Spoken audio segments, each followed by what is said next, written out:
오늘 계속해서 요한계시록 14번째 시간인데요. 사실 17절까지 다 해야 되는 너무도 양이 많아서 10절까지만 하려고 합니다. 11절까지 하긴 해야 되는데 너무 분량이 많다 보니까 10절까지만 우리가 살펴봐야 될 것 같습니다. 오늘 일곱 봉인 심판에 대하여 우리가 살펴보게 될 것입니다. 살펴보기 전에 지난 시간들을 조금 우리가 요약해서 간략하게 생각을 해 볼 필요가 있을 것입니다. 계시록 1장은 우리가 이미 공부한 대로 사도 요한이 주의 날에 성령 안에 있을 때 예수 그리스도의 그 모습에 대해서 증언하고 있는 거죠. 그 다음에 2장과 3장은 대환란 때 이 땅에 있는 성도들로 또 대환란 교회에 대한 그런 내용들을 담고 있는 것입니다. 물론 교회에 대한 이야기를 우리가 언급할 때 역사적으로도 우리가 살펴본 바가 있고, 또 중요한 것은 이것은 교리적으로 우리는 지금 현 시대의 교회를 언급하는 게 아니다라는 것을 말씀드렸습니다. 이 미래에 있는 환란 때 환란 교회, 환란 성도에 대한 부분이기 때문에 우리가 먼저 1차적인 부분을 생각을 하고 영적인 교훈을 이제 교회에다 적용을 해야 이 말씀이 오류가 생기지 않는 것입니다. 무조건 교회에다가 지금 현재 은혜의 시대 교회에다가 연결해 버리면 뒤죽박죽 되어지고 계시록에 주님께서 원하시는 말씀대로 나아갈 수 없기 때문에 주의해야 하는 부분이 되겠죠. 그리고 계시록 4장 1절에서 주님은 요한을 이리로 올라오라 라고 하시면서 하늘로 이제 들어 올리게 되죠. 그래서 하늘로 올라간 사도 요한이 4장과 5장에서 하늘의 성막에서 있는 하늘에서 본 것들을 잘 이제 증언해 주고 있는 기록한 내용들입니다. 또 사도 요한은 하늘에서 참 놀라운 참으로 놀라운 것들을 이제 보고 들으면서 그 내용들을 자세하게 기록을 해 주었는데요. 우리는 그것들을 읽고 듣고 지금 공부하고 있는 것이죠. 그래서 잘 우리가 그냥 뭐 소설 읽는 것처럼 이걸 생각해서는 전혀 이 계시록을 이해할 수가 없는 부분이기 때문에 하나하나씩 잘 이해하고 넘어갔으면 좋을 것 같습니다. 조금만 더 4장에 대해서 설명드리면 4장에 이제 왕자에 앉으시면 딱 보니까 한 왕자가 있었고 또 앉으신 분이 누군지를 설명해 주고 있고, 거기에 주변에 왕자 둘레에 또 네 짐승들, 24 장로들, 7 등불, 또 수정 유리바다, 또 천사들이 창조주 하나님과 또 그 창조 사역에 대해서 찬양하는 그런 내용이 4장에 쭉 기록되어져 있는 것이죠. 이것은 하늘로 올라가서 본 것들입니다. 이 땅에 있는 게 아니라는 것을 또 생각하셔야 되고요. 그 다음에 우리가 지난 시간에 살펴봤던 계시록 5장은요, 어린 양에 대해서 나오고 있는데, 그 어린 양이 그 보좌에 앉으신 부문을 통하여 봉인된 책을 이제 박취하게 되어지는 그런 장면을 이제 기록을 하고 있는 거죠. 그래서 왕자 앉으신 분의 그 오른손에 있는 봉인된 책과 그 책을 취하시는 어린 양에 대한 부분, 또 그 5장 전체를 살펴보면 그 어린 양 이야기할 때 주로 피 흘리는 구속에 대한 이야기를 언급하고 있는 거죠. 그래서 구속하신 어린 양과 또 구원자 예수 그리스도를 그분을 찬양하고 경배하는 그런 내용들이 5장에 기록이 되어져 있는 겁니다. 그래서 이제 오늘부터 우리가 이제부터 살펴본 내용들이 이제 본격적인 7년 전 3년 후 3년 반 이야기가 될 것입니다. 그래서 계시록 6장에서 19장까지가 이제 점점 봉인이 풀려 나가게 되는 그런 내용들인데요. 하나님의 오른손에 있던 봉인된 책이 풀리면서 이 땅에 쏟아지는 재앙들, 그런 재앙들과 그 결과에 대해서 기록을 쭉 해놓고 있습니다. 또 6장에서 19장은요, 땅에서 있는 일과 하늘에서 있는 일들이 번갈아 가면서 있어요. 이 땅 있고 얘기하다가 하늘 이야기하다가 또 하늘에서 다 얘기 끝나면 또 밑에 땅 얘기하다가 이렇게 번갈아 가면서 하고 기록되어져 있다라고 하는 부분을 이해해야 됩니다. 저번에도 말씀드렸다시피 계시록은 순서적으로 기록되어지지 않는다라고 하는 부분 잊지 말으셔야 됩니다. 계속해서 그래서 다니엘의 그 70째 주, 그게 한 일이죠. 7년을 말하는 것이고, 그래서 이제 그때를 이제 고난의 때, 야곱의 고난의 때 이제 이렇게 표현합니다. 그리고 전무후무한 대환란으로 그 기간으로 불리는 일이 이제 6장에서부터 19장까지 있게 되어진다는 사실 유념하시고 꼭 그렇게 생각을 알고 넘어가셔야 됩니다. 갑자기 여기서 이 얘기하다가 도대체 무슨 얘기하는가 이렇게 오리둥절 하시면 안 되기 때문에 또 이렇게 말씀을 드리는 겁니다. 계속해서 대환란 기간 중에 대한 부분을 말씀드리는데요. 이때는 땅에는 주 예수님의 증언과 명령을 지키는 이들이 있다. 자, 지금은 은혜 시대에는 우리가 명령을 따르는 거 아닙니까? 근데 대환란 때는 명령을 지키고 또 끝까지 견뎌야 되고 이기는 자, 또 남은 자들이 있어야 된다라고 하는 부분이죠.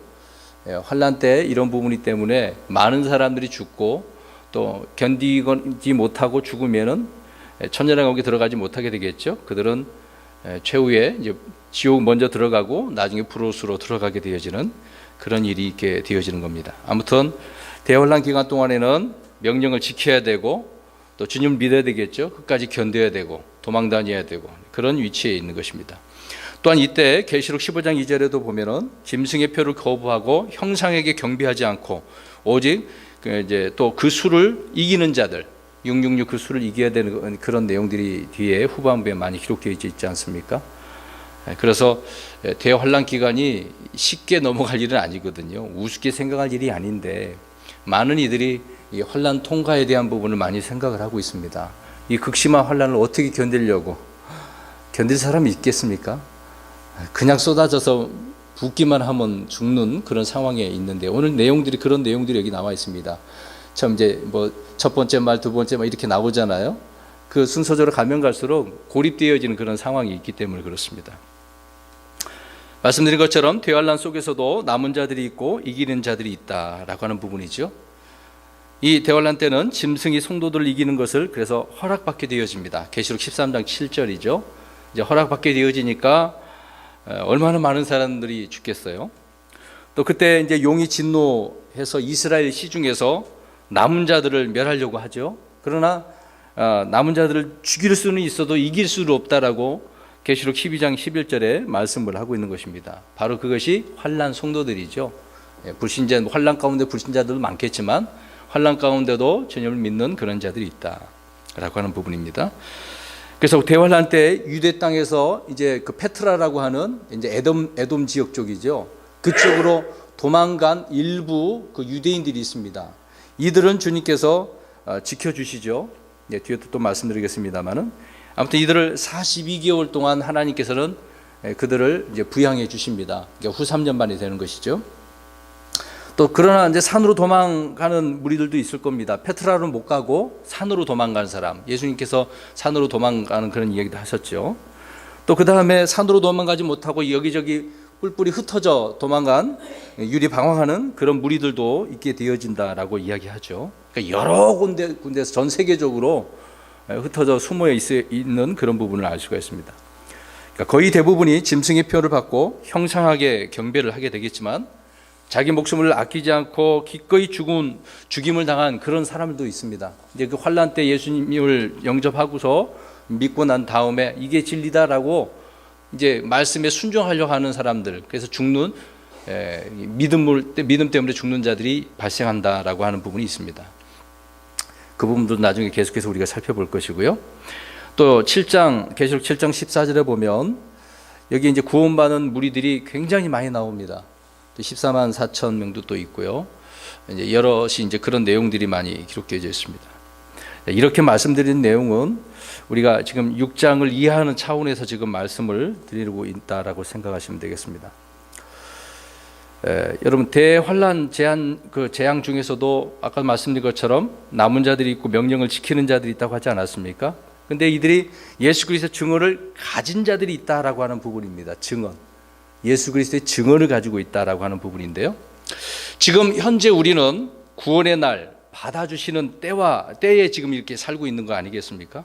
그러나 대환란은 재앙의 날이라고 하고 있고 어둠의 때라고 하고 있죠.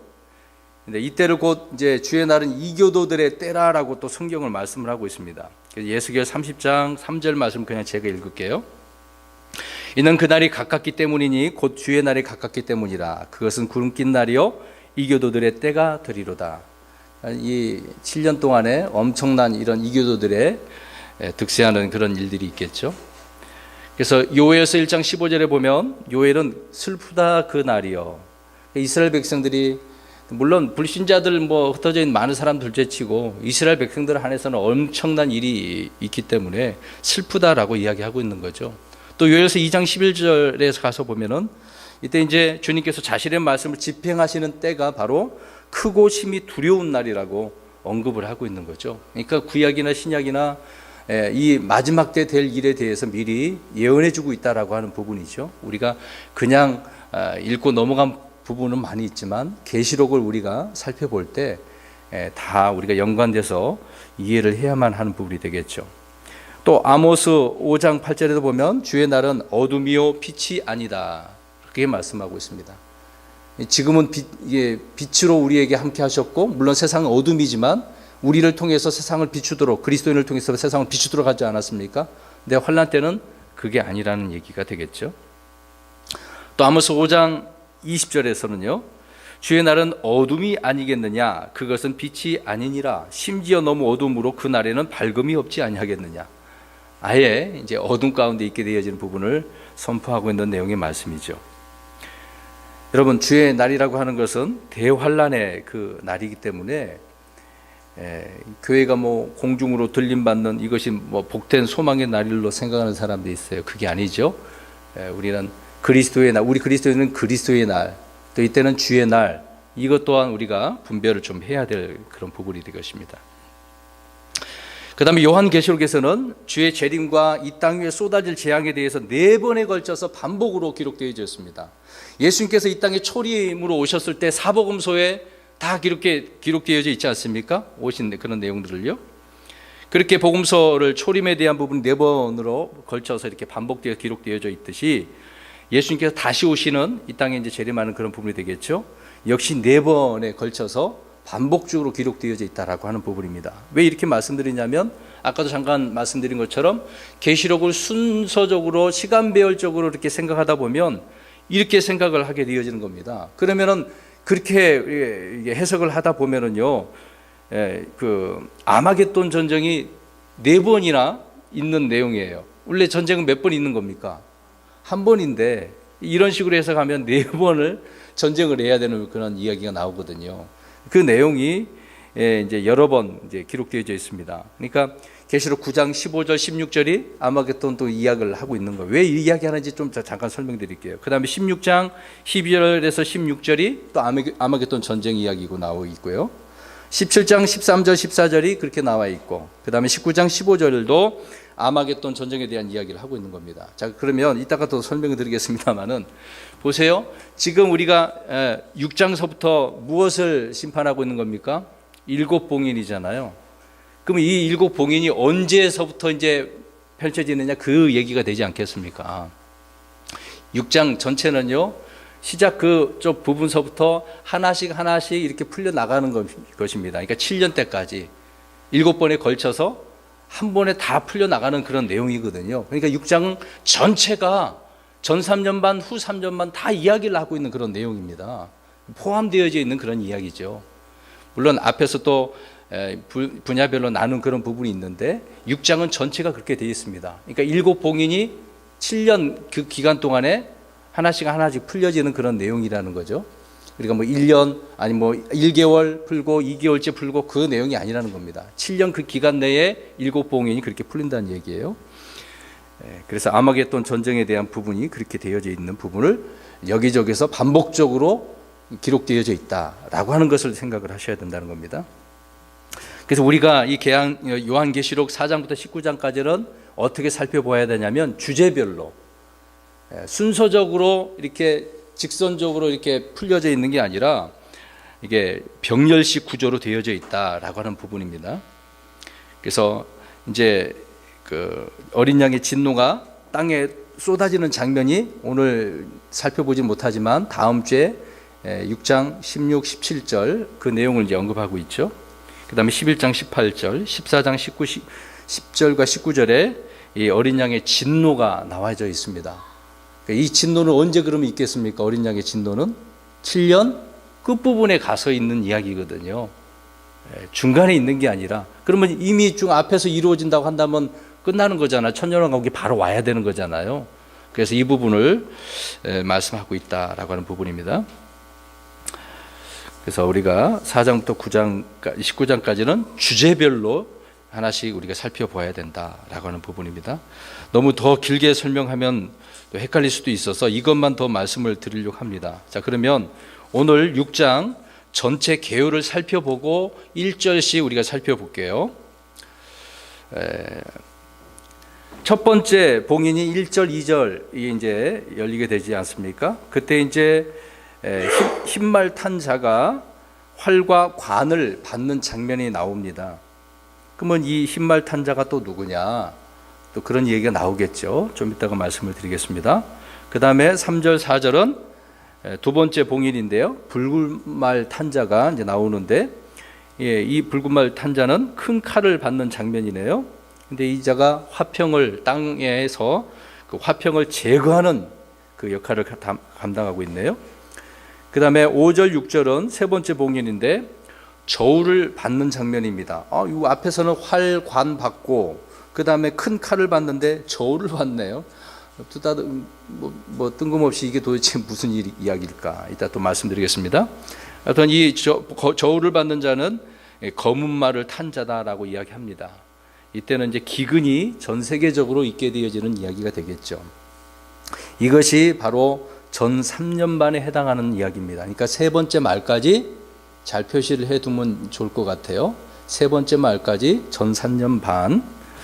왜 그러냐면 예수님께서 마태복음에서 말씀하고 있는 것처럼 24장 8절이죠. 마가복음 13장에 말씀하고 있는 것처럼 이때는 고통의 시작이다. 전 3년 반이 고통의 시작이에요.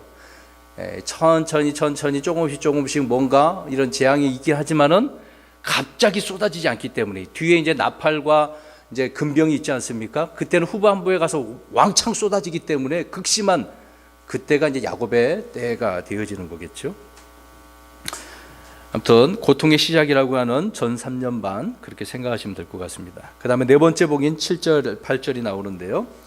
이때는 전 세계적으로 이제 사망이 있게 되어지는 것을 언급합니다. 그래서 땅의 4분의 1을 다스릴 권능을 받아서 사람들을 죽이죠. 그때 이제 창백한 말을 탄 자가 이런 일을 하게 되어질 것입니다. 그 다음 다섯 번째 복인 9절부터 11절인데요. 이제 말 탄 자는 그런 내용이 나오지 않고 제단 아래에 있는 순교자의 그 혼들에 대한 이야기가 나옵니다. 이들에 의해서 첫 번째, 두 번째, 세 번째 그런 말들을 통해서 죽임을 당하고 또 뒤에서 말씀드리겠습니다만은 이제 믿음을 지키는 그런 사람들을 죽여서 그 제단 아래에다가 두는 그런 내용들을 언급을 하고 있는 거죠. 그 다음에 여섯 번째 봉인은 12절에서 17절까지 이때는 큰 지진이 일어나고 해, 달, 별에 대한 이제 어떤 문제가 있고요. 또 산과 뭐 바위라고 나와 있죠. 섬들이 이동하는 그런 지각변동 뭐 그런 모습들이 좀 보이게 되어지는 것입니다. 그리고 끝부분에 가서 어린 양의 진노의 큰 날이라고 하는 것이 있게 되어지는 것이죠. 그래서 전체 6장이 7년 전부 다 이야기하고 있다. 그러니까 전 3년만 후 3년만 다 일컬어서 설명하고 있다라고 이해하시면 될 것 같습니다. 그리고 일곱 번째 봉인은 8장 1절에서 그 한 절로 이제 끝나게 되어지는데요. 이때는 땅에 어떤 재앙이 떨어지지 않고 하늘이 반 시간쯤 고요한 것이 전부라는 거죠. 이제 그때 이제 그 마치고 나서 주님이 오시는 그런 장면이 될 것 같아요. 그래서 아무튼 일곱 번째는 재앙이 없는 그런 내용입니다. 그걸로 전부이기 때문에 그 부분에 대해서 뭐 다른 해석이 없는 것 같아요. 자, 그러면 이제 우리가 이제 본문을 보게 될 것입니다. 본문 보십시오. 자, 어린 양께서 왕자에 앉으신 분의 오른손에서 봉인된 책을 취하셨고 봉인을 여는 그런 장면입니다. 자, 1절 보십시오. 내가 보매 어린 양께서 그 봉인들 중에 하나를 여시더라. 그때 내가 들으니 내 짐승 중에 하나가 천둥 소리 같은 소리로 이르되 와서 보라 하더라. 뭐 특별히 이제 어려운 점은 없습니다. 간단하게 설명드리자면 또 이게 사도 요한이 그 이야기를 보고서 설명을 하죠. 내가 보매, 자, 보고 들은 것들을 설명하고 기록하고 있는 것들을 설명하고 있는 거죠. 그래서 어린 양께서 그 봉인들 중에 하나를 여시더라라고 말씀하고 있습니다. 그러니까 네 짐승 중에 하나가 천둥 소리 같은 소리. 근데 보십시오. 천둥 소리는 믿음의 사람들만 이 소리를 들을 수 있다고 말씀드렸죠. 믿음의 사람들만 들을 수 있습니다. 일반 사람들은, 불신자들은 이 소리를 들을 수가 없어요. 그 부분에서 앞에서 여러 번 말씀을 드렸던 부분이기 때문에 아무튼 이 천둥 소리 같은 소리를 들었는데 요한은 알아듣고 가서 보았다라고 하는 그런 장면의 내용입니다. 2절입니다. 이에 내가 보니 보라 흰 말이라 그 위에 탄 자가 활을 가졌고 관을 받음에 그가 나아가서 정복하고 또 정복하려 하더라. 이제 그러면 이 말탄자에 대한 부분을 우리가 살펴봐야 되겠죠. 요한은 네 짐승 중에 하나가 말한 대로 이제 보았는데 그것이 어떤 말이었습니까? 흰 말이네요. 흰 말을 보았고 또 흰 말을 탄 자가 활을 가졌네요. 활을 가졌는데 또 관을 받아서 나아가네요. 이것을 가지고 정복하고 또 정복합니다. 뭐 정복자는 좋은 의미도 우리 예수님을 통해서는 있을 수 있는데 우리가 이게 긍정적인 것이냐 부정적인 것이냐 살펴봐야 될 것입니다. 그러면 이 흰말 탄 자가 누구냐, 이 부분에 대해서 많은 사람들이 이제 서로 견해 차이가 있는 부분이 있거든요. 해석의 문제가 많이 발생합니다. 우리가 여기서 이해를 해야 될 부분이 뭐냐면, 처음에 제가 1장 시작을 할 때 전체적인 개요를 말씀드릴 때 이 계시록에 나와 있는 그 내용 그대로만 우리가 이해하자는 것이죠. 이것을 뭐 역사적으로 어디 끌어오고 누구다 빗대어서 상징이다 그렇게 말씀드리지 않는다고 그랬습니다. 뭐 소련이 이거 나오고 뭐가 나오고 뭐 비행기가 뭐가 나오고 그런 내용을 언급할 필요가 없다는 거죠. 성경 없는 말을 할 필요가 없다는 이야기입니다. 그러니까 지금 흰말 탄 자가 누구다라고 정확하게 말씀을 하고 있습니까? 안 하고 있습니까? 안 하고 있다는 거죠. 근데 이것을 추측을 해가지고 하다 보니까 많은 사람들이 이 흰말 탄 자가 예수 그리스도다라고 생각을 하기 때문에 그렇습니다. 근데 이 흰말 탄 자는 예수 그리스도가 전혀 아니라는 사실이죠. 아닌데도 불구하고 예수 그리스도라고 많은 주석서에서 주석가들이 그렇게 기록하고 있기 때문에 그렇습니다. 그리고 또 대부분 개신교에서도 그렇게 따라가는 무리들, 물론 다 그렇지는 않습니다. 개신교마다 이제 교리가 있지만 다 목사님들마다 자기가 원하는 대로 이거를 이렇게 받아들이고 또 교회에서 그렇게 가르치고 있기 때문에 일정하지는 않습니다. 우리가 알아야 될 것은 이 흰말 탄 자는 예수 그리스도가 전혀 아니다라고 하는 부분이라는 거죠. 누군지는 사실상 몰라요. 그러나 이제 좀 이따 말씀을 읽겠습니다만은 추측해 보면 어렴풋이 이 자가 누구다라고 우리가 이해를 할 수가 있을 거예요. 자, 흰말을 타고 머리에 관을 쓰고 나아가서 정복하신다면 우리가 쉽게 생각하듯이 예수 그리스도밖에 달리 생각할 수 없잖아요. 왜 그러냐면 19장 11절에서 14절에 예수님에 대한 부분이 그렇게 흰말 거기도 나오거든요. 그러니까 똑같지 않느냐? 성경 여기도 있으니까 근거를 들어서 예수님이다 그렇게 이제 표현한단 말입니다. 이제 그게 아니라는 거죠. 또 하나 또 이제 많은 사람들이 예수님이다라고 그렇게 오해할 수 있는 부분이 뭐냐면 시편 7편 12, 13절 가서 보시면 읽지는 살펴보시 마시고요. 거기 보면 거기서도 하나님께서 활을 당기시는 분이에요. 활을 당기시고 준비하신다라고 하는 그런 말씀이 있거든요. 하나님도 활을 갖고 있으니까 여기도 활을 갖고 있지 않느냐. 그래서 주님이다 그렇게 생각할 수 있다는 거죠. 이런 주장으로 흰말 탄 자가 예수님이라고 한다면 예수님께서 온 땅을 다 정복하시고 이 땅은 이제 천년왕국이 된다라고 하는 부분이죠. 그러니까 그들의 주장대로 한다면 이미 이제 왕국이 왔어야 돼요. 그래서 역사적인 전철 열쇠를 푸는 사람들은 지금 이미 오셨기 때문에 끝냈기 때문에 지금 천년 기간이다라고 주장하는 자들이 있거든요. 그렇게 해석하기 때문에 이런 말들이 나오게 되어지는 것이겠죠. 그래서 그렇게 해석을 하게 되면 전혀 말이 되지 않는다라고 하는 부분입니다. 여러분, 복음으로 온 세상을 정복한다고 해도 현실과 전혀 맞지 않죠. 왜? 날이 가면 갈수록 이 땅에서 복음이나 믿음은 어때요? 점점점 찾아볼 수 없잖아요. 지금 교회에 믿는 사람들 점점 줄어들고 있는 그런 판국인데 더 좋아지지는 않잖아요. 그러니까 하나님의 도성이라고 하는 이제 어거스틴 얘기 나올 수밖에 없습니다. 거기 보면 우리가 이렇게 그 도시를 건설을 해서 주님 오심을 기다리자라고 하는 부분이지 않습니까? 근데 지금 다 끝내는 것도 아닌데 건설된 것도 아니고 하나님의 나라를 뭐 확장한 것도 아니지 않습니까? 이미 그런 게 끝난 것이 아니기 때문에 점점 좋아지지도 않고 더 나빠지고 있는 그런 상황이죠. 자, 여기서 흰말을 타고 머리에 관을 쓰고 활을 받아 정복하는 자는 사탄과 관계된 어떤 자이다라고 이제 우리가 알 수가 있습니다. 이 자가 정확하게 누구인지 말하고 있지 않아서 알 수는 없는 것인데요. 한 가지 우리가 생각해 보겠습니다. 그러면 꼭 하나님께서 하신 일을 저 사탄도 따라서 하기 때문에 그래요.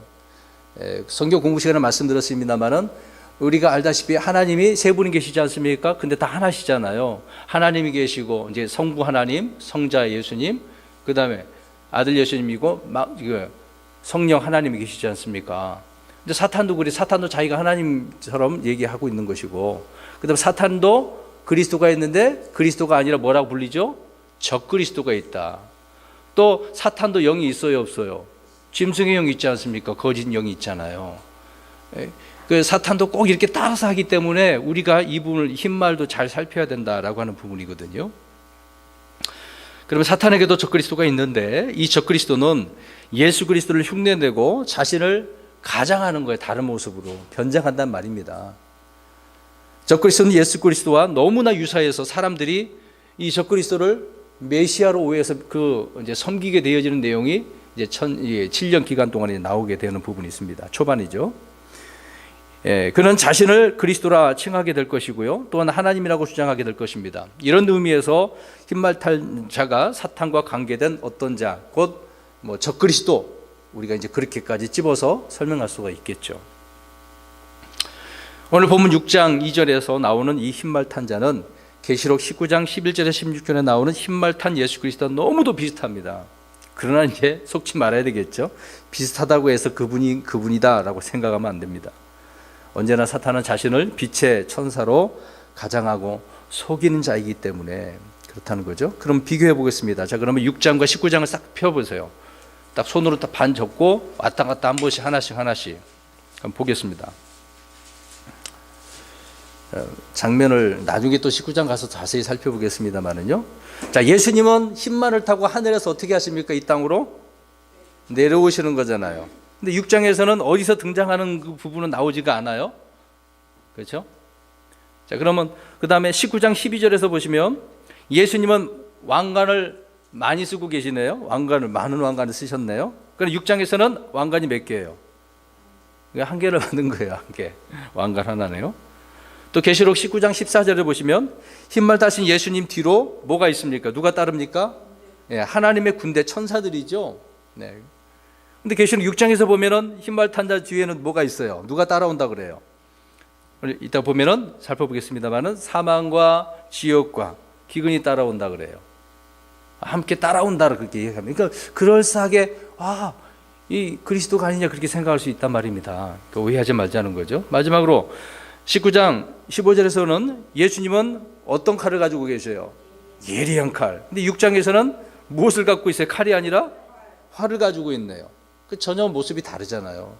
그래서 이 자는 흰말 탄 자는 예수님이 아니다 라고 하는 부분입니다. 그러니까 비슷하지만 차이가 있고 다르다는 얘기가 되겠죠. 이제 그리스도가 다 같은 그리스도가 아니라는 거예요. 그리스도가 있고 적그리스도가 있고 그런 부분입니다. 또 하나님이 다 같은 하나님이 아니잖아요. 세상 신, 세상을 다스리는 이 세상의 신 사탄이지 않습니까? 그가 하나님이라고 하니까. 그러나 참 하나님이 계시는 것처럼 사탄은 모방의 천재고 위조의 천재죠. 흉내내고 가장하고 변형을 통해서 자신을 하나님으로 보이고 온 세상을 속이는 겁니다.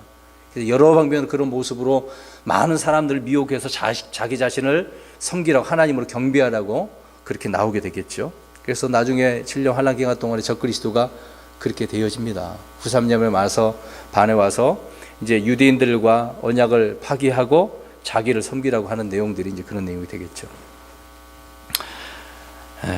아무튼 그렇게 적그리스도가 있다라고 하는 부분이고요. 또 사탄도 자신의 도시가 있어요. 하나님께서도 도시가 있지 않습니까?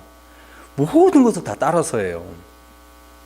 그러니까 여호와 증인들 지상낙원 참 이게 말도 안 되는 것이지만은요. 사탄이 만들어 놓은 그런 교리에 많은 사람들이 빠져서 그쪽에 들어가려고 하는 자들이 너무도 많은 것을 우리가 알 수가 있습니다. 또 자신의 회당이 있죠. 앞에서 우리가 7교회 중에서 한 교회 중에서 이 사탄의 회당을 살펴보았던 거죠. 또 자신의 사역자들이 있고 자신의 그 악한 영이 있다라고 성경은 말하고 있기 때문에 유사하다고 해서 같은 것은 아니다. 이 부분을 잘 이해를 했으면 좋겠습니다. 그래서 여기까지 1절은 2절 부분 속에 흰말 탄 자는 그리스도가 아니고 사탄과 관계가 된 어떤 자인데 그 자가 말씀을 우리 앞서 살펴보면 적그리스도라고 하는 부분이 되겠죠. 계속해서 2절 계속해서 보시기 바랍니다. 자, 관을 받았다고 하고 있어요. 근데 본래부터 관을 쓰고 있었던 겁니까? 아니죠. 받은 거죠. 흰말을 탄 자가 활을 가졌는데 누구에게 관을 받았네요. 그러니까 사탄이 이 자에게 뭔가 이제 관을 지어준 거죠. 이것을 생각해 보면 적그리스도가 세상에서 왕으로 추대받았다라고 우리가 그렇게 생각할 수가 있습니다. 그러니까 세상을 다스리는 어떤 관을, 지위를 얻게 되어지는 거죠. 이 세상의 신이 누구라고 그랬어요? 그만 잊어버렸습니까? 사탄이라고 해요. 사탄이 자기 수하에게 지금 이 흰말 탄 자에게 이걸 준 거란 말입니다. 관을. 그러니까 온 세상을 다스리는 자다라는 것을 알 수 있겠죠. 그러면 이 사람이 후에 우리가 살펴보겠습니다만은 영웅이에요. 영웅, 슈퍼스타. 그렇게 신격화된 그런 인물들 있지 않습니까? 지금 온 세상에 여러 가지 영웅들 많이 있잖아요. 그런 영웅들 생각해보면 좋겠네요. 그러니까 많은 이들이 전쟁을 통해서 영웅이, 난세 영웅 그런 말들을 많이 하지 않습니까? 아무튼 관을 받아서 왕이 된 이 흰말 탄 자, 그는 나아가서 정복하고 또 정복하려 하더라라고 이렇게 되어져 있습니다. 이 말씀대로 온 땅은 전쟁의 소용돌이 속으로 몰아가게 되어진다는 거죠. 그러니까 민족과 민족이 서로 대적하고 나라와 나라가 대적하게 되어지는 것입니다. 지금 전쟁이 없는 것처럼 보이지만 아니죠. 전쟁이 계속해서 화약고처럼 언제 터질지 모르는 그런 상황이 있지 않습니까? 그러니까 주님께서 전쟁, 기근, 지진 이런 재난은 고통의 시작일 뿐이라고 이렇게 말씀하셨죠. 그래서 이 흰말을 타고 활을 가진 자가 관을 바꿔서 정복 전쟁을 벌이다가 결국 이제 이스라엘과 이제 언약을 맺게 되어지는 그런 내용입니다. 그럴 때 우리 교회는 그 전에 바로 올라가고 이들은 언약을 맺게 되고 그래서 바로 7년 기간이 시작되는 부분이 되어지는 거겠죠. 그래서 첫 번째 흰말이 우리가 사탄과 연관된 그런 자이고 더 나아가서 이 자는 적그리스도인데 이 자가 이제 많은 사람들과 결탁해 자기가 이제 왕으로 대통령처럼 군림하게 되어지겠죠. 그러다가 많은 사람을 죽이게 되는 그런 장면. 그리고 이스라엘과 언약을 맺게 되어진다라고 하는 부분입니다. 그 다음에 3절입니다. 자, 이제 두 번째 봉인이네요. 그분께서 둘째 봉인을 여신 뒤에 내가 들었는데 둘째 짐승이 이르되 와서 보라 하매. 자, 마찬가지로 여기는 어려운 내용이 없습니다. 또 마찬가지로 둘째 짐승이 와서 불렀네요. 오라고요, 보라고요. 이런 음성을 듣고 보게 되어집니다. 앞에서 첫째 봉인이 열 때 그 첫째 짐승은 사자이고요. 여기서 두 번째 짐승은 소라는 것을 우리가 알 수 있습니다. 앞에 이제 그룹들에 대한 내용이 이제 순서적으로 그렇게 나오지 않습니까? 하나씩 네 짐승이 이렇게 와서 보라라고 하는 내용을 언급하고 있는 거죠. 3절은 그런 내용입니다. 4절입니다. 다른 붉은 말이 나오더라. 이제 둘째 봉이 여니까 이제 붉은 말이 나왔네요. 그 위에 탄 자가 땅에서 화평을 제거하는 권능을 받았으니 이것은 그들이 서로 죽이게 하려 함이라. 또 그가 큰 칼을 받았더라. 여기서도 우리가 잘 이해를 했으면 좋겠습니다. 우리는 주로 말 그러면 말 색깔을 어떤 색깔로 생각합니까? 주로 흰색이나 뭐 흑색이나 갈색, 많이 보는 게 갈색이잖아요. 근데 이제 흔치 않은 무슨 색깔 말이에요? 붉은 말이네요. 앞에는 흰 말인데 두 번째는 붉은 말입니다. 붉은 말 위에 탄 자가 화평을 제거하는 권능을 받았습니다. 우리가 이제 붉은 말 그러면은 붉은 용, 붉은 죄, 붉은 피, 이제 이게 붉은색은 피와 심판, 죽음 이런 내용들이잖아요. 특히 공산주의 있는 그 나라들은 색깔이 어떤 색깔입니까? 주로 붉은 혁명 일으키는 거잖아요. 죽음을 통해서 자기들의 그 인민 정책을 펼쳐나가려고 하는 그런 상징이죠. 그러니까 자, 앞에서 흰말 탄 자가 관을 받았는데 여기 붉은 말 위에 탄 자는 화평을 제거하는 권능을 받았습니다. 사실 이 권능은 누구에게 속한 것입니까? 하나님께. 근데 그거를 자기가 이제 받았네요. 어떤 권능을 갖게 됐습니다. 그런데 붉은 말 탄 자의 그 출현으로 인해서 이 땅에는 화평이 있어요, 없어요? 없게 되어지는 겁니다. 그러니까 이제 언약을 맺었던 부분이 화평이 깨지는 그런 내용을 언급하고 있는 거죠. 그러니까 이 땅에는 화평이 없으니까 이제 나라와 나라끼리 어떻게 되겠어요? 전쟁이 일어나는 겁니다. 어디를 가든지 온통 전쟁이 있게 되어지는 겁니다. 여러분 요새 나오는 영화들을 보세요. 좀비 영화나 말세에 어떤 일이 막 2020년, 30년 그런 내용들이 많이 나오잖아요. 그때 뭐 물 가지고 싸우고 뭐 가지고 싸우고 그런 내용들이 많이 나오지 않습니까? 아무튼 뭐 앞에 이 일들을 어떻게 그렇게 꾸며서 영화 나오는 그런 부분도 있는데 아무튼 이때는 이제 온전히 전쟁만 있게 되어지는 그런 때다라고 하는 부분이 되겠습니다. 그래서 붉은 말 위에 탄 자가 이렇게 화평을 제거하니까 사람들이 서로 죽이게 되어지는 부분입니다. 여기서 우리 주님은 사탄의 그 본질적인 정체가 무엇인지 정확하게 보여주고 있는 거죠. 처음부터 거짓말쟁이고 살인자이고 마귀가 하는 일은 죽이고 뭐 하는 거예요? 멸망시키는 거예요. 또 마귀가 도둑질하고 죽이고 멸망시키려 오는 그런 도둑과 같다라고 요한복음 10장 10절에 말씀을 예수님께 해주고 계시지 않습니까? 목자 이야기를 하다가 이 사악한 자가 누군가라는 걸 설명해 주고 계시죠.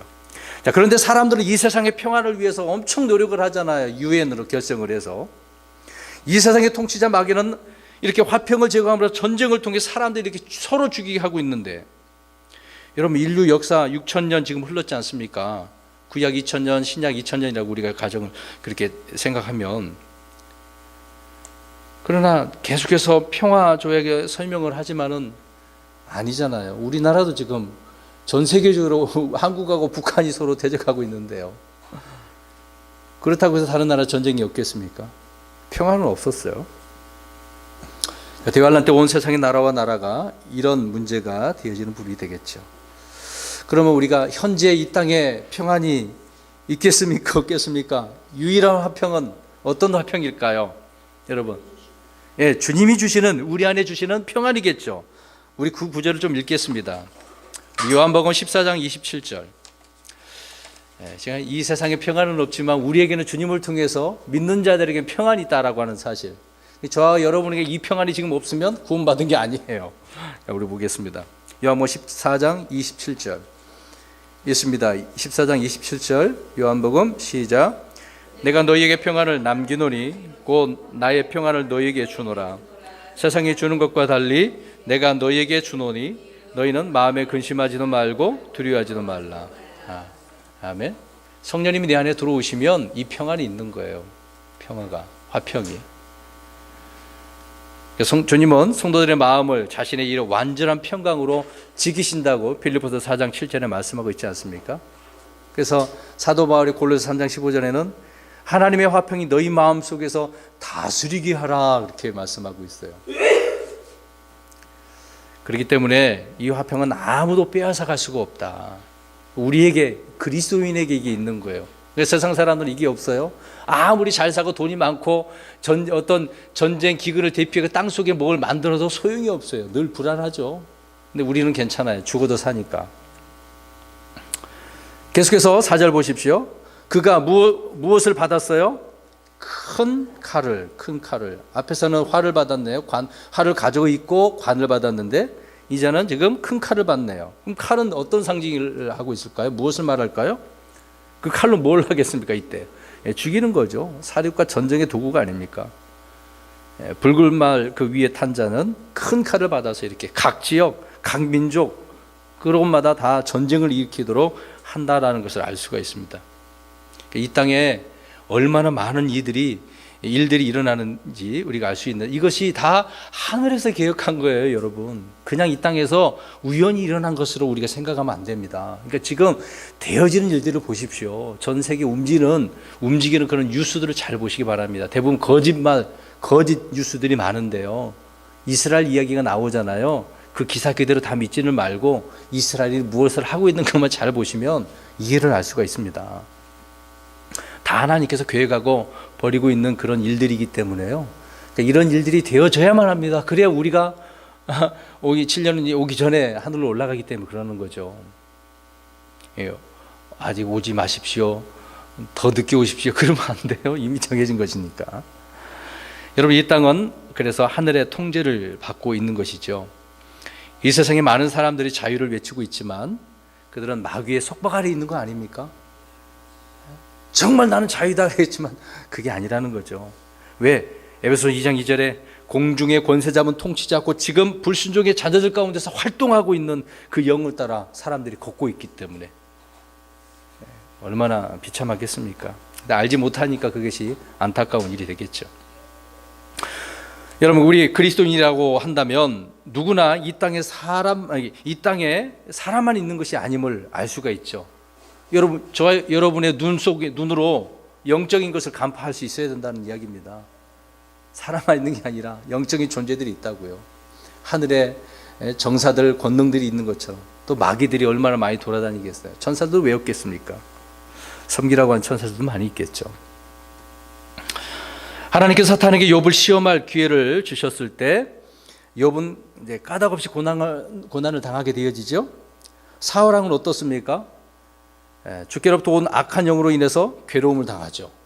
그 다음에 하나님께서 아비멜렉과 세겜 사람들 사이에 서로 뭔가 나누는 그런 악한 영을 보내시니까 세겜 사람들이 아비멜렉을 배반을 해서 문제를 일으키게 되지 않아요? 사사기서를 보면은. 이 얘기를 하는 것은 영적 존재들이 이렇게 있다는 겁니다. 하나님께서 그렇게 보내셨기 때문에. 우리가 알다시피 또 엘리사의 종이 있었죠. 하늘 이제 적군들이 쳐들어왔을 때 불말과 불병거가 있었는데 게하시는 어떻게 하고 있었습니까? 벌벌벌 떠고 있는 거죠. 우리 둘밖에 없어. 이제 다 죽었다. 이게 도대체 뭐냐? 완전히 개죽음 되는 거다. 이렇게 생각했을 거 아니겠습니까? 눈을 열어보니까 뭐가 보였어요? 주변에? 둘러싸고 있는 불마가 불병거가 얼마나 놀랐습니까? 그러니까 우리가 육신의 눈으로 보면 못 본다는 이야기죠. 믿음의 눈으로 안 보면은요, 하나님의 말씀을 안 믿어지면 늘 불안할 수밖에 없다라고 우리가 생각할 수밖에 없겠죠.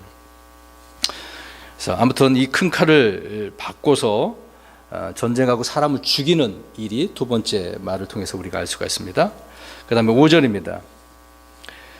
그분께서 셋째 봉인을 여신 뒤에 내가 들으니 셋째 짐승이 이르되 와서 보라 하더라. 이에 내가 보니 보라 검은 말이라. 그 위에 탄 자가 손에 저울을 가졌더라. 자, 그래도 저 보면 우리가 쉽게 이해할 수가 있는데요. 또 와서 보라고 하죠. 여기서 셋째 짐승은 사람의 얼굴을 한 그룹이게 됐죠. 자, 아무튼 보니까 어떤 말이 보였어요? 이번에는요, 검은 말. 색깔을 잘 보십시오. 색깔만 우리가 좀 이해를 해도 이 부분을 이해할 수 있습니다. 흰말, 붉은말, 검은말이네요. 자, 검은색은 어떤 의미를 주고 있습니까? 주로 검은색 그러면 뭐 상, 죽음 뭐 그런 것인가요? 여기서는 기근, 굶주림에 대한 이야기를 하고 있는 겁니다. 여러분, 에레미야 애가 5장 10절 한번 가서 보십시오. 에레미야 애가서 5장 10절 보십시오. 이 부분을 좀 우리가 찾았으면 좋을 것 같아요. 이 5절 말씀을 이해하기 위해서는 이 검은 말이 누군가, 검은 거에 대해서 생각을 해보기 위해서 에레미야 애가, 우리가 주일날 오후에 애가서 살펴보지 않았습니까? 5장 10절을 읽겠습니다. 시작. 우리의 살갗은 무서운 기근으로 말미암아 솜같이 검게 되었나이다. 자 보세요. 검게 된 부분을 설명하고 있네요. 피부가 원래 검했을까요? 그러면? 아니죠. 뭐 때문에 검게 됐다는 이야기입니까? 기근으로 인해서. 그 다음에 에가서 4장 8절 9절 볼게요. 앞으로 넘겨서 8절 9절 4장 8절 9절 시작. 이제는 그들의 얼굴이 숯보다 검음으로 거리에서 그들을 알아볼 수 없으며 그들의 살같이 뼈에 붙고 말라서 나무 토막같이 되었도다. 칼에 죽은 자들이 주려 죽은 자들보다 낫도다. 밭에 열매가 부족하므로 이들이 타격을 받아 쇠약해지는도다. 아멘. 자, 여기서도 기근에 대한 부분을 언급하고 있는 거잖아요. 여기 보세요. 칼에 죽은 자들이 주려 죽은 자들보다 더 어떻대요? 그러면 어떤 게 더 고통이 심하다는 겁니까? 칼로 죽은 것보다도 기근이 더 어렵다는 이야기죠. 힘들고 고통스러운 일이다. 사람들은 당장 칼에 찔리면 아이고 나 죽네 굉장히 두려워하겠죠. 기근이 더 어렵다라고 성경은 지금 말씀하고 있는 겁니다. 아무튼 이 구절을 잘 보면 본래 검은 피부를 가진 사람들이 아니라 기근으로 인해서 검게 되었다. 그래서 칼에 죽는 것보다 기근으로 죽는 것이 더 큰 고통임을 알 수 있다는 거죠. 근데 이것도 하나님은 땅에 이런 기근을 보내신 장면을 우리가 알 수 있는 것이죠. 자, 계속해서 5절 오늘 본문에, 자, 그자가 그 위에 탄 자가 손에 무엇을 가지고 있습니까? 저울을 갖고 있네요. 자, 그러면 저울을 가지고 무엇을 하겠습니까, 여러분?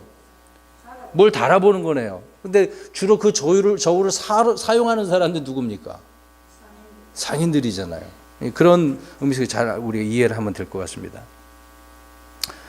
아무튼 이 자는 관을 받지도 않았고 큰 칼을 받지도 않았네요.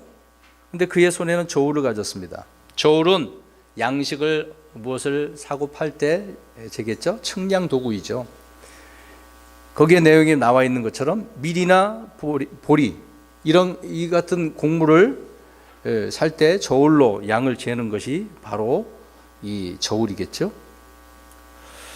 자, 아무튼 우리는 지금 이 말의 색깔과 말 위에 탄 자가 지닌 그 도구, 관, 큰 칼, 그 다음에요 저울, 이것만 이해해도 이 구절이 어떤 의미인지를 알 수가 있는 건 아니겠습니까? 자, 그러면 다시 앞에서 설명했던 걸 잠깐 설명을 더 할게요. 아무튼 정확히 누구인지를 말씀을 하고 있지는 않지만 추측을 해서 그게 이제 흰말 탄 자는 적그리스도라고 우리가 이해를 할 수 있는데, 이 흰말을 탄 자는 머리에 관을 받은 왕, 정치인을 의미하고 있는 거고요. 붉은 말 탄 자는 칼을 든 전사, 싸우고 전쟁하는 자니까 장군을 의미하겠죠. 검은 말을 탄 자는 저울을 가진 상인, 경제인임을 우리가 이해를 할 수 있는 것입니다. 그러니까 지금 정치적으로나 어떤 군사적으로 경제적으로 흘러가는 것을 세계적으로 한번 살펴보십시오. 지금 나중에 이렇게 될 거면, 지금이 아니죠. 물론 지금 역사적으로 그렇게 되고는 있는 거지만 실제적으로 7년 환란 기간 동안에 전 3년 반 동안 이렇게 되어진다는 겁니다. 자, 우리는 이들이 역사에서 어떤 특정 인물인지는 전혀 알 수는 없는 것이지만 성경이 아무런 언급도 하지 않은 것에 대해서 우리가 상상력을 발휘해서 누구다 그래서 과거의 계시록 문제 때문에 많은 이단들이 나오고 있었던 부분이 있겠죠. 자, 그런 부분을 우리가 잘 이해를 했으면 좋을 것 같습니다. 5절을 그렇게 이해하면 될 것 같아요. 그 다음에 6절입니다. 또 내가 들으니 내 짐승의 한가운데서 한 음성이 이르되 1데나리온의 밀 한 되요 1데나리온의 보리 석대로다. 너는 주의하여 기름과 포도즙은 해치지 말라 하더라. 자, 요한은 또 내 짐승의 한가운데서 한 음성을 들었네요. 이번에는 내 짐승이 말하는 게 아니었어요? 누가 말하는 소리일까요, 이거는? 그 한가운데서 하시는 분 오직 하나님밖에 없겠죠. 자, 하나님께서 말씀을 하시는 것입니다. 하나님께서 검은 말 위에 탄 자, 그 자를 보고서 이야기하고 있는 거죠. 저울을 손에 든 자에게 지금 이야기합니다. 식량과 곡물을 다 해치지 말라고 그렇게 하고 계시는 거네요. 그 중에 무엇을 해치지 말라? 기름과 포도즙, 다 의미가 있습니다. 왜 그랬는지. 주님께서 1데나리온의 밀 한 대, 한 데나리온의 보리 석대로다. 자, 곡물 가격을 정해줬어요, 안 정해줬어요? 정해줬네요. 자, 이 자가 지금 무슨 일을 하는 거라고 그랬어요? 검은 말 탄 자는 저울을 달아서 이제 양식을 공급하는 배급을 안 해준다는 얘기죠. 자, 보세요. 1데나리온의 밀 몇 대예요? 그러면 나 혼자는 버틸 수가 있겠네요. 가족 수가 많으면 어떻게 해요? 보리 석대 1데나리온, 그 품삯인데요. 수가 많으면은 결국 어떻게 되겠습니까? 못 먹고 다 먹어버리면 죽는 거죠. 우리가 알다시피 초대교회 그 당시에 로마 그 병정의 군사들의 하루 급여가 1데나리온이었다고 하죠. 그거 갖고는 안 되잖아요. 노동자들도 뭐 금방 굶어 죽는 거 아니겠습니까? 그러니까 이 저울을 든 자가 이렇게 식량 배급을 안 해준다라고 하는 것을 알 수가 있는 거죠. 그러니까 기근이 오는 거죠. 뭔가 뭘 걷었어도 원활하게 돌아가지 못하는 그런 부분이 될 것입니다. 그러니까 조금 준다는 거예요. 돈은 많이 받고. 대환란 때 이런 곡물 파동이 있게 되고, 이로 말미암아 여러 나라나 또 어느 나라나 곡물 확보에 비상이 걸리게 되지 않겠습니까? 그러니까 그 당시에는 이런 장사를 좀 해야 이제 농사를 지으면은 그나마 버틸 수는 있는데, 뭐 정치적으로 그걸 다 걷어들이면 이집트처럼 어떻게 하겠습니까? 못 버티는 거겠죠. 에스겔서 한번 보시겠습니다. 어떻게 되는지 보겠어요. 실제적으로 에스겔서에 이런 내용들이 기록되어 있습니다. 이것이 이제 7년 환란 가운데 있게 되어지는 건데요. 에스겔서 4장 11절, 에스겔서 4장 11절입니다. 읽습니다. 시작. 물도 6분의 1흰씩 되어서 마시되 때를 따라 마실지니라. 이게 물도 지금 6분의 1씩 어떻게 하라는 거예요? 재라는 이야기잖아요. 저걸로 무슨 그 기구로, 측량 기구로. 근데 물도 조금밖에 못 먹네요. 그 다음에 에스겔 4장 16, 17절 시작. 또 그분께서 내게 이르시되 사람의 아들아 보라 내가 예루살렘에서 빵지팡이를 부러뜨리리니 그들이 염려하며 빵을 달아 먹고 또 놀라며 물을 되어 마시다가 빵과 물이 부족하여 서로 놀라고 자기들의 불법으로 인하여 소멸되리라 하시니라. 결국 불법 때문에 이렇게 소멸되는 그런 이야기를 하고 있는 건데 이 당시에도 보니까 어떻게 하고 있습니까? 빵과 물을 달아보네요. 근데 그래서 신령 환란 가운데 이 검은 말을 통해서 이런 일이 벌어진다. 그런 부분을 우리가 알 수가 있겠죠. 다시 오늘 본문으로 가서 6절 계속해서 보시기 바랍니다. 자, 이자에게 너는 주의 기름과 포도즙은 해치지 말라라고 말씀하고 있습니다. 우리 주님은 저울을 든 자에게 이걸 해치지 말라고 하고 있는데요. 기름과 포도즙은 밀과 보리와 달리 나무에서 나는 거잖아요.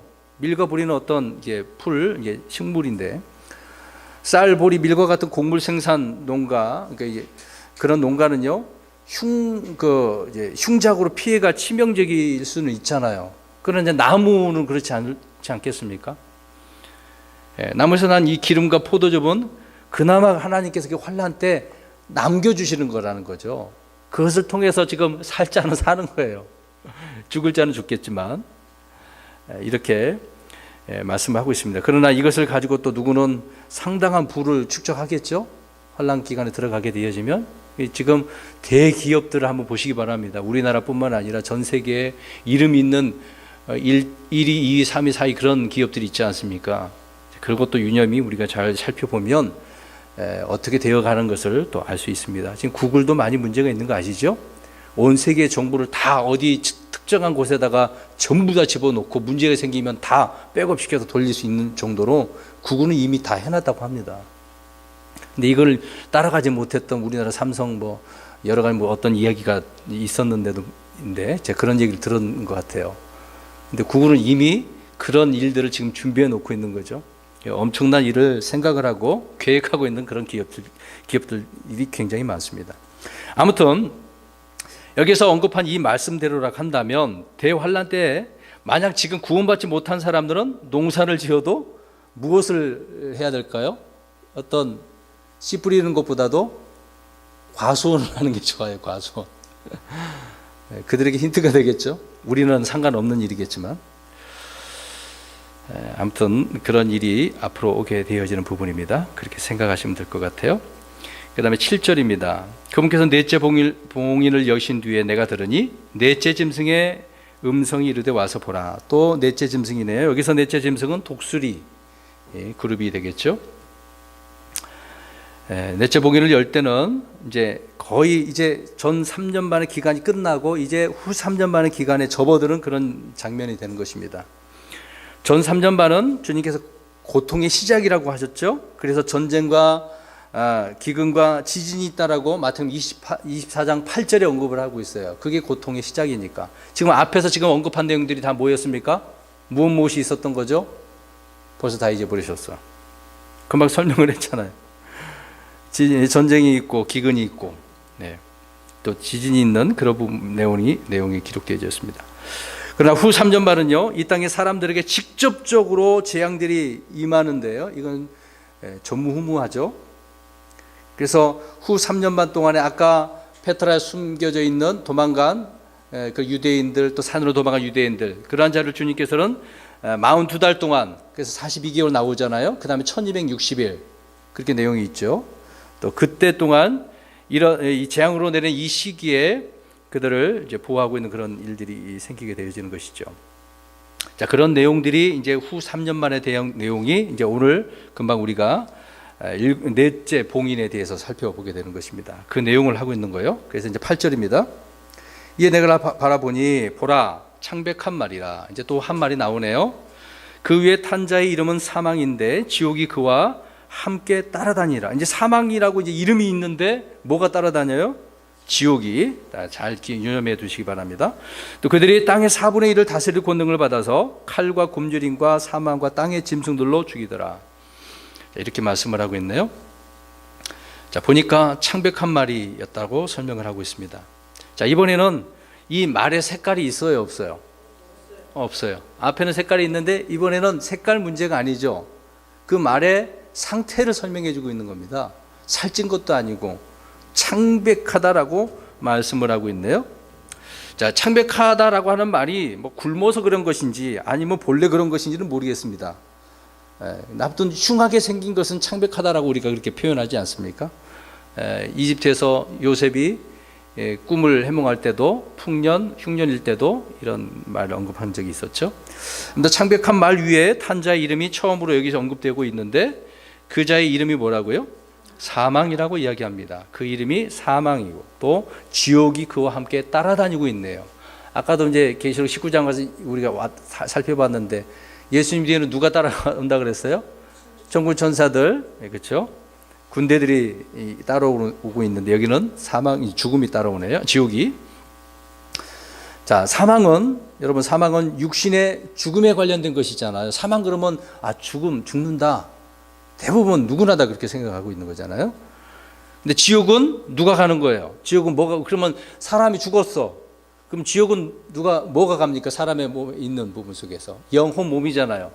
사람이 이제 죽으면 영은 어떻게 된다고 그랬습니까? 하늘로 하나님께로 돌아간다고 분명히 전도서에 말씀하고 있죠. 그 다음에 몸은 어디에 묻혀요? 땅에 묻히죠. 그럼 혼은 어디로 가겠습니까? 그렇죠. 불신자들은 지옥으로 가는 거죠.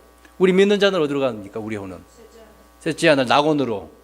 바울이 올라갈 때 예수님께서 올라가실 때 그 낙원이 하늘로 올라갔다고 하고 있는 거죠.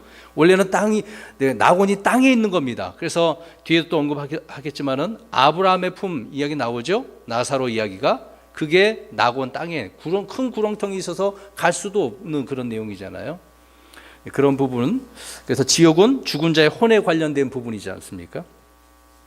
우리 주님은 지옥과 사망의 열쇠들을 가지고 계셔요, 안 가지고 계셔요? 가지고 계시지 않습니까? 1장 88절 우리 살펴봤잖아요. 근데 여기에 창백한 말 탄 자의 이름이 사망이고 지옥이 그와 함께 따라다닌다고 말씀하고 있습니다. 뒤에 계시록 20장 13절에서 보면은요, 큰 흰 왕자 심판 때에 사망과 지옥도 자기 속에 있는 것들을 다 넘겨주게 되어진다고 합니다. 그래서 사망과 지옥도 나중에 어디로 던져지게 되어지죠? 불옷으로. 잘 우리가 이제 알 수가 있겠죠? 그러면 이 자가 어떤 자인지 알겠죠? 사망과 지옥이 얼마나 함께 다니는지 뭐 구약 성경에도 많이 따라 계속 붙어 다닙니다. 그 내용들이 구약이나 신약이나 또 앞으로도 결국 불옷에 던져지겠습니다만은요. 아무튼 사망과 지옥은 어떤 자의 이름입니다. 어떤 자의. 그래서 오늘 아까 읽어드린 그 부분을 잘 보시기 바랍니다. 8절 말씀이 되겠죠. 사망인데 지옥이 그와 함께 따라다니더라. 그들이, 그러니까 누구를 말하는 거예요? 그들이 사망 지옥을 말하는 거죠. 그들이 지금 4분의 1을 땅의 4분의 1 다스릴 권능을 받아서 어떻게 해요? 사람들을 다 죽이는 거예요. 칼과 뭘로 죽여요? 칼과 굶주림과 사망과 땅의 짐승들로. 이야, 아주 더 독하네요. 앞에서 살펴본 거 전 3년 만에 있었던 그것보다 더 심각한 문제를 우리가 여기서 알 수 있는 거죠. 그렇게 이제 그들의 이름이 불리고 있습니다.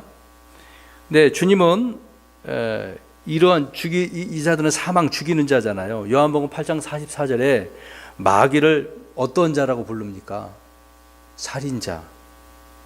그 다음에 히브리서 2장 13절에 가서 보면은 자녀들은 살과 피에 참여한 자들이므로 그분도 마찬가지로 같은 것의 일부를 취하셨으니 이것은 그분께서 죽음을 통해 죽음의 권능을 가진 자 곧 마귀를 멸하시고. 자, 마귀가 무엇을 가지고 있어요? 죽음. 살인자라는 이야기예요. 살인자.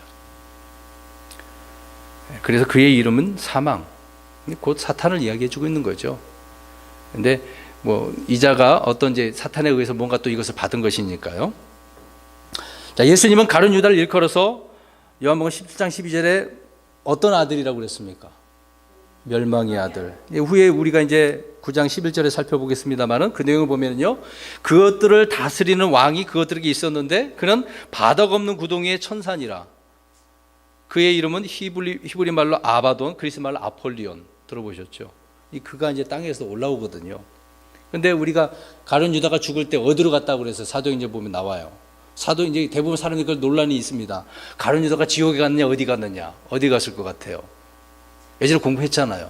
자기 처소로 갔다고 그랬어요. 처소. 지옥으로 갔다는 말 안 나와요. 처소로 갔어요. 이게 지금 밑에 밑바닥 구덩 없는 그쪽으로 간 거죠. 이제 멸망의 아들이 멸망이니까 땅에서 올라오는 일을 나중에 가지게 될 것입니다. 이제 그는 나중에 뒤에 가서 뒷부분에 나오니까. 다시 8절 보십시오. 창백한 말 위에 탄 자는 땅의 4분의 1을 다스릴 권능을 받았네요.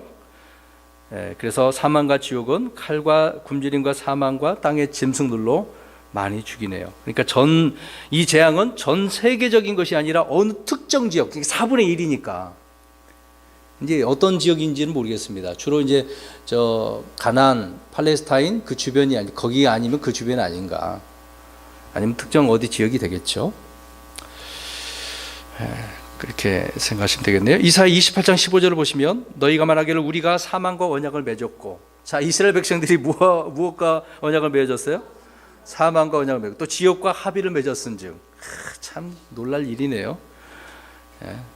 넘치는 채찍이 지나갈지라도 우리에게 이르지 못하리니 우리는 거짓으로 우리의 피난처를 삼았고 거짓된 것에 우리를 숨겨놓으라 하였도다. 이스라엘 백성들이 이렇게 했다는 거죠. 그렇게 합의를 했었어요. 그러나 적그리스도는 그들과 맺은 언약을 대환란 중간에 어떻게 할까요? 이제 파기를 하는 거. 언약을 파기. 앞에 설명했잖아요. 그래서 후 3년 반 이제 너희들 날 섬겨. 그렇게 나오는 거예요. 자, 그렇다고 한다면 넷째 봉인을 열었을 때 이들은 언약을 깨뜨리고 전쟁, 기근, 사망 이런 땅의 짐승들로 죽이기 시작했다라고 하는 그런 내용이 아닙니까? 그러니까 넷째 짐승을 통해서 이런 일들이 본격적으로 엄청난 환란이 있게 되게 되겠죠. 그래서 유대인들은 사망과 지옥과 맺은 그 언약이 깨어지고 이제 본격적인 사륙이 시작될 때 어디로 도망간다 그랬어요? 아까 처음에요. 페트라 산, 그다음 여기저기 흩어져서 뭐 동굴로 땅을 어디 숨어야 되겠죠. 열심히 도망 다녀야 되는 것입니다. 그게 이제 후 3년 반, 지금 후 3년 반 들어온 이야기 하고 있는 거죠.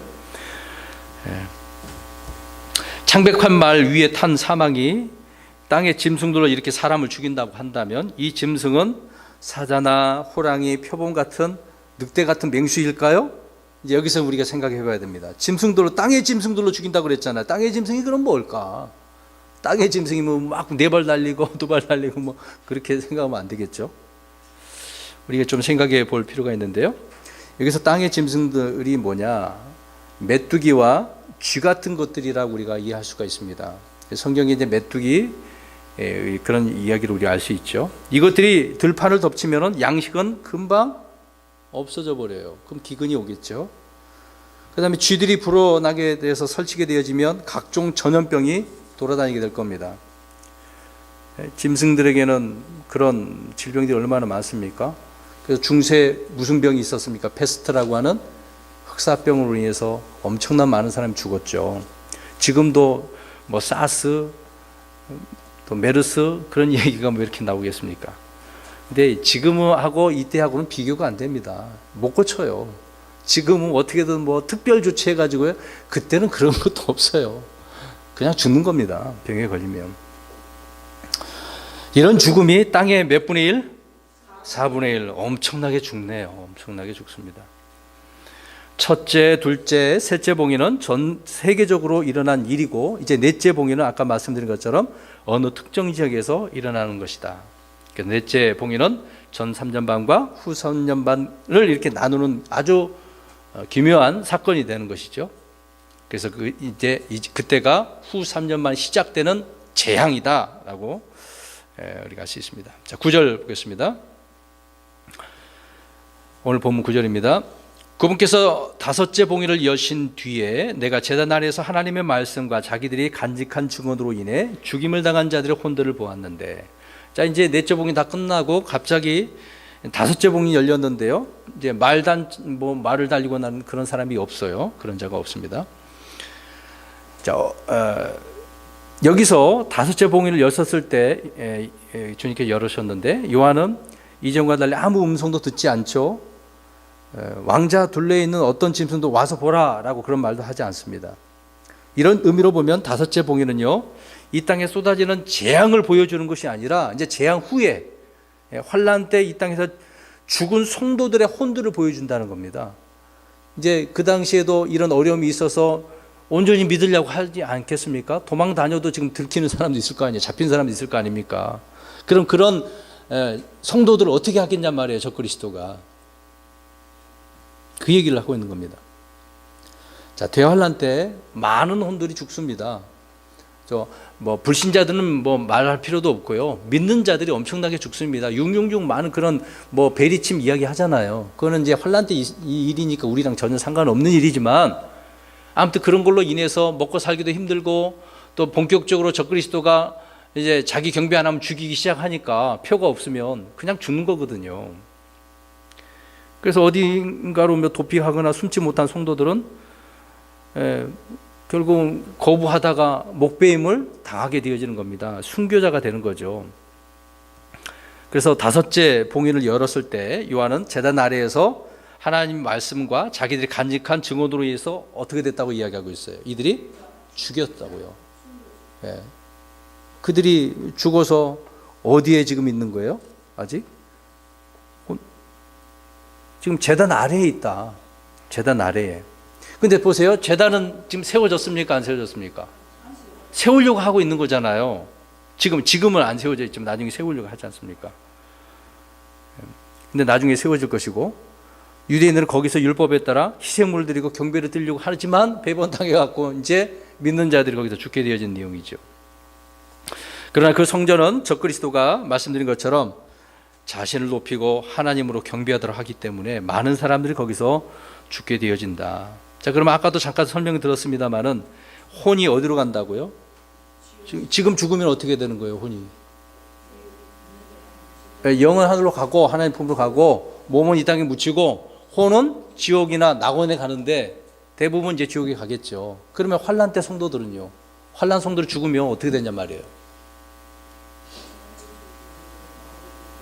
이때하고 좀 다른 부분입니다. 그러니까 좀 더 설명을 해야 될 필요성이 있지만 첫째 부활도 세 단계가 있다고 그러지 않았습니까? 첫째 부활, 둘째 부활이 있는데 둘째 부활은 나중에 불옷에 던져지는 것이고 첫째 부활은 세 단계인데 맨 처음에 뭐가 있어요? 첫 열매, 그 다음에 수화, 그 다음 마지막에 이삭 죽기잖아요.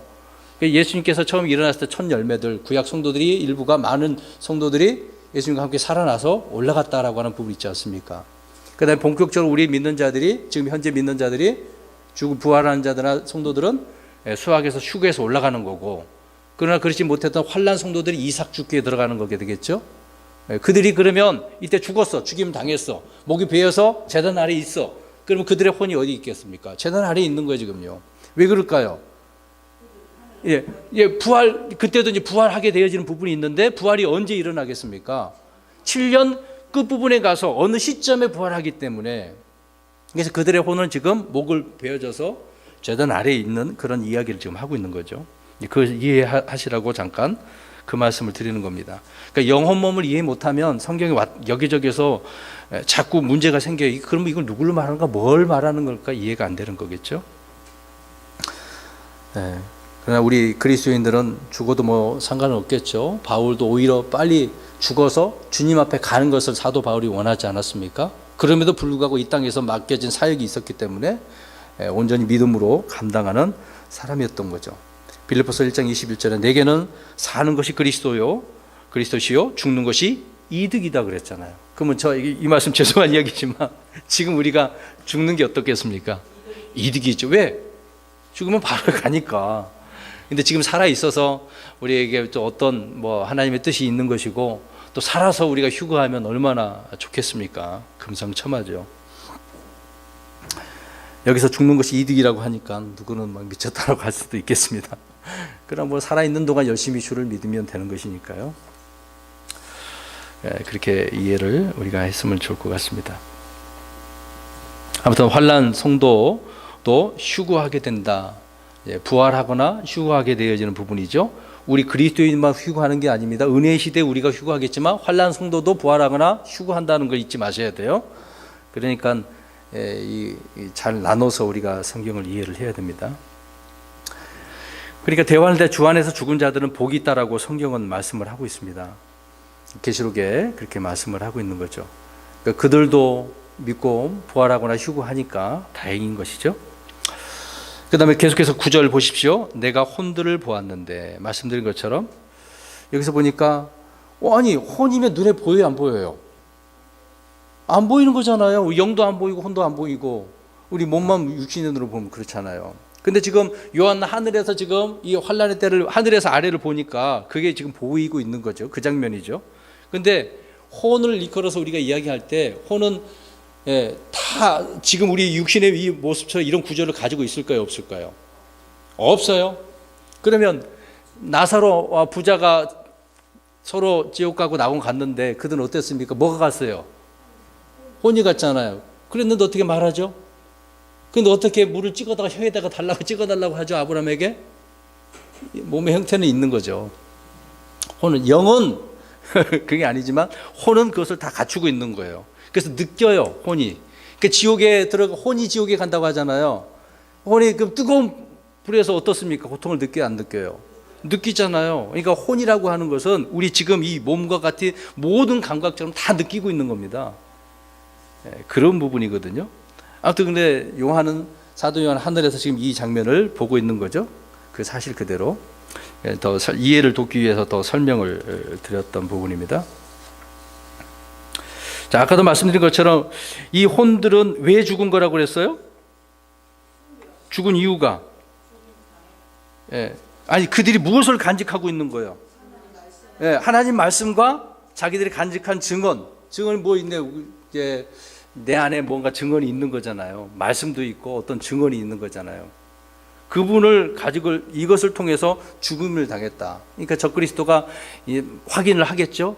어떤 사람에게 뭐 이 사람은 어떤 그리스도인이냐 아니냐, 아니 뭐 믿느냐 안 믿느냐, 하나님이 그런 부분을 다 확인 절차가 있겠죠. 자, 그러면 이것을 우리가 좀만 더 생각해 보겠습니다. 창세로부터 성도들이 죽는 이유가 뭘까요? 그러면 믿음의 사람들이 많이 죽었잖아요. 뭐 때문에 죽었을까요? 금방 우리가 읽은 것처럼 뭐가 있어요, 그 사람에게? 말씀, 그렇죠? 알고 있습니다. 누가복음 11장 51절에 보면은 예수님께서 아벨로부터 성전 제단 사이에서 죽은 사갈의 피까지 이렇게 말씀하셨잖아요. 그러면 아벨이 누구에 의해서 죽었어요? 자기 형 가인. 왜 죽였습니까? 뭐 때문에요? 제사 드리는 거 받아들이고 안 받아들이고? 아니죠. 말씀 잘못, 금방 다 얘기했잖아요. 뭐 때문에 죽었다고요? 하나님 말씀 때문에 죽었다니까요. 그 증언 때문에 말하다가. 사가랴도 마찬가지겠죠. 사가랴도 바른 말씀 전하다가 말씀 가지고 죽임을 당한 일이 되겠죠. 그러니까 수많은 크리스천들이 하나님의 말씀과 자신들의 그 증언으로 죽었지 않습니까? 지금까지도. 근데 이제 대환란 때도 마찬가지란 겁니다. 그때도 오늘 이 목배임을 당한 혼들이 말씀을 가지고 증언을 가지고 있었기 때문에 죽임을 당한다. 마지막 10절입니다. 그들이 큰 음성으로 외쳐 이르되 오 거룩하고 진실하신 주여, 주께서 땅에 거하는 자들을 심판하사 우리 피에 대한 원수를 갚아주지 아니하시는 일이 얼마나 지속되리까 하더라. 이제 그들이 지금 죽었어. 근데 어떻게 하고 있어요 지금요? 이 혼들이 무엇을 하고 있어요? 외치고 있네. 봐요. 죽었는데 혼들이 지금 말하고 있네요. 이들은 제단 아래에 있는 혼들은 큰 음성으로 외쳤습니다. 몸이 없는 혼들이 지금 외쳤다는 이야기예요. 죽었는데 지금 몸은 죽어져 있고 혼들이 거기 있는데요. 자, 여기 보세요. 여러분, 이제 아무 말 하지 않고 속으로만 외쳐도 주님께서 들어주실까 안 들어주실까요? 우리는 이게 기도를 할 때 소리 안 내도 내 속으로 기도하잖아요. 혼도 이렇게 하고 있으니까 때로는 우리가 조용히 기도할 수도 있고 소리 내서 기도할 수도 있겠죠. 우리 혼에 대한 부분을 설명하고 있는 겁니다. 아무튼 이들이 외치고 있네요. 오 거룩하고 진실하신 주여. 자, 혼들은 제단 아래서 하늘에 계신 하나님 앞에 주 하나님을 바로 보고 이제 외치고 있네요. 자, 이렇게 거룩하고 진실하신 주여, 이렇게 죽었는데도 불구하고. 예. 자, 육신의 눈은 하늘의 별과 다른 보지만은요, 셋째 하늘에 있는 주님을 보지 못하죠. 못하는데 제단 아래에 있는 혼들은 지금 마치 스테반이 죽을 때 하늘에 계신 누구를 봐요? 예수님 보시지 않았습니까? 그랬던 것처럼 지금 그렇게 외치고 있는 장면입니다. 그들은 땅에 거하는 자들을 심판하고 자신들의 피해 원수를 갚아달라고 지금 하나님 앞에 어떻게 하고 있는 거예요? 외치고 있는 거예요. 야, 그러면 보세요.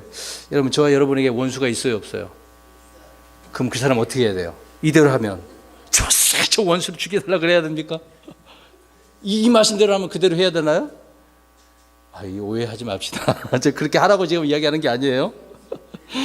자, 우리 크리스천들은 주님 앞에 보복해달라고 그런 기도 해야 돼요, 안 해야 돼요? 안 해야 돼요. 그러니까 저번 언제가 얘기했던 것처럼 설교 시간에 얘기했는데, 기도하는데 누구를 위해서 기도해 주는데 저주하면서 기도하는 사람이 있다니까요. 이제 하나님, 저분은 이래서 저래서 막 하나님 바리새인처럼 막 비꼬우면서 세리 욕하듯이 저주하면서 기도하는 사람이 있어요. 그러면 안 된다는 얘기입니다.